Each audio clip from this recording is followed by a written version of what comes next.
Ya, kalau sudah kita hitung-hitung nih, kita sudah memasuki hari kelima ya di bulan Ramadan atau bulan puasa. Kira-kira masih lancar nggak ya puasanya?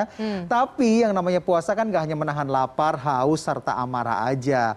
Ibadah di bulan suci Ramadan ini juga tetap harus menjaga kualitasnya, dijaga kualitasnya. Betul, ini kadang hal yang sering banget kita bahas selama bulan Ramadan pasti ada tema-tema seperti ini.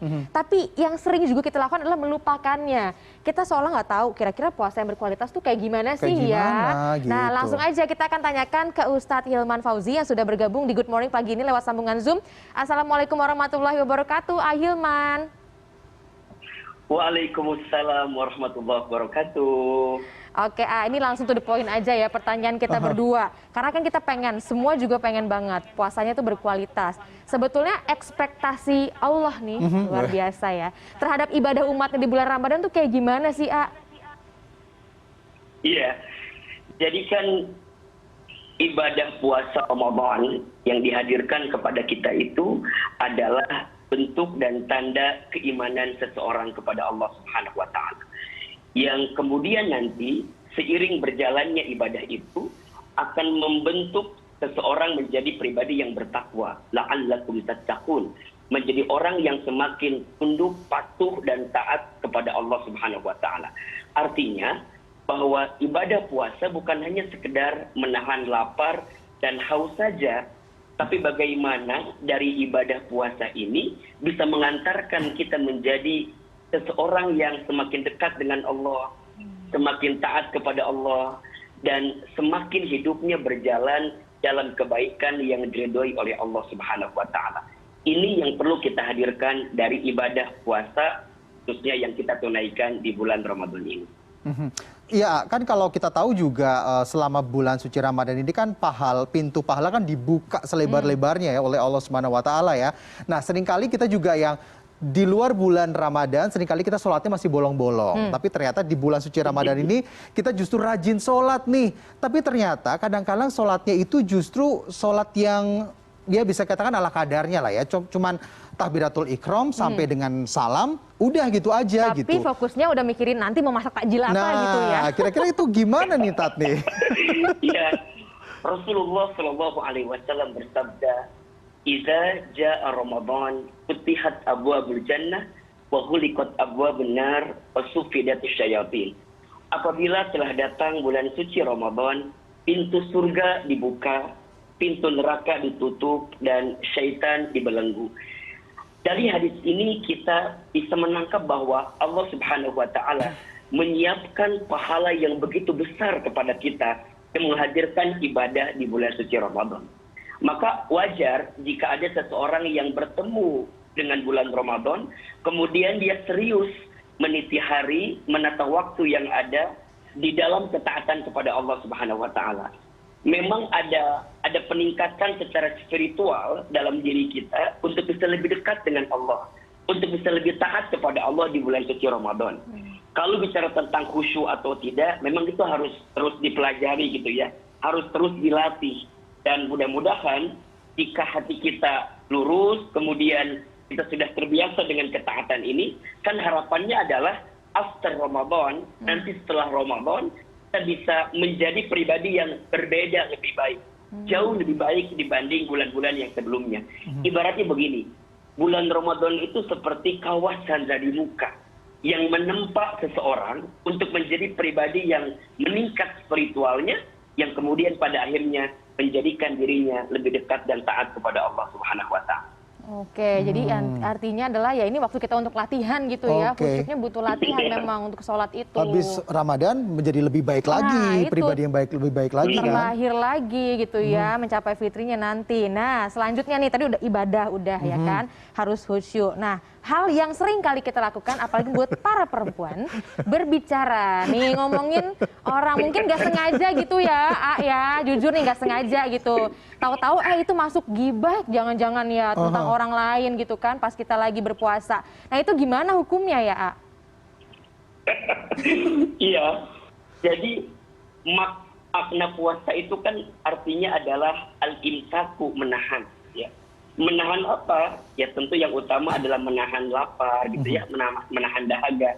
Tetapi jika lebih esensial itu menahan segala perbuatan perbuatan yang dilarang, perbuatan yang tidak baik dalam pandangan agama kita, salah satunya adalah membicarakan orang lain, atau disebut dengan ghibah gitu ya, membicarakan aib orang lain. Maka ketika kita berpuasa, lebih baik kita bagaimana bisa mengendalikan hawa nafsu kita, mengendalikan mata untuk tidak melihat sesuatu yang buruk, mengendalikan lisan untuk tidak bicara yang buruk, mengendalikan tangan untuk tidak menyentuh yang buruk, mengendalikan kaki untuk tidak melangkah ke tempat yang buruk. Ini yang kemudian harus kita latih.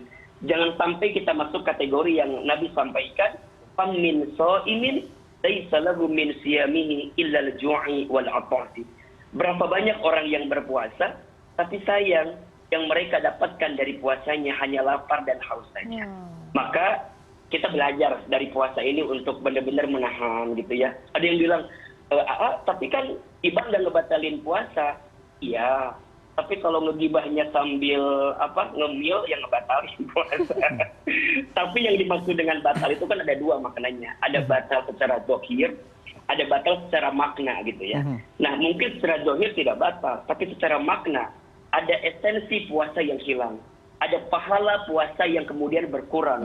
Bahkan kita tidak bisa mendapatkan kesempurnaan dari ibadah puasa yang kita tunaikan. Maka insya Allah ketika kita berpuasa, kita lebih belajar untuk menahan lisan kita agar tidak membicarakan aib dan kejelekan orang lain. Oke. Gitu. Jadi memang puasa ini menjadi tempat berlatih juga. Tapi kan tidak hanya buat orang dewasa saja. Ramadan ini juga dijadikan tempat berlatih juga untuk memperkenalkan ke anak-anak ya Ustadz ya. Bahwa anak-anak kan ketika ini juga harus dilatih dengan puasa gitu. Dan bahkan juga tadarus dan sebagainya. Lalu mungkin dari A ada tips nggak sih A agar mungkin kita bagaimana caranya agar meminta anak kita atau memaksa anak kita untuk rajin membaca Al-Quran. Syukur-syukur bisa khatam Al-Quran gitu selama bulan suci Ramadan. Iya, pertama ajakan terbaik itu adalah keteladanan.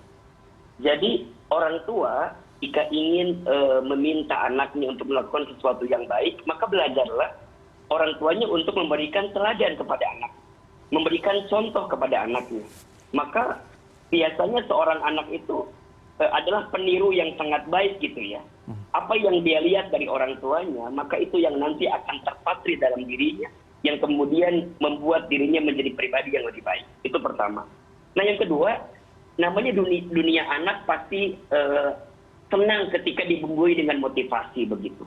Maka boleh kita sampaikan kepada anak kita, kalau kamu tamat puasanya, kalau kamu bisa tadarus Al-Quran, nanti kamu dapat hadiah ini. Silahkan.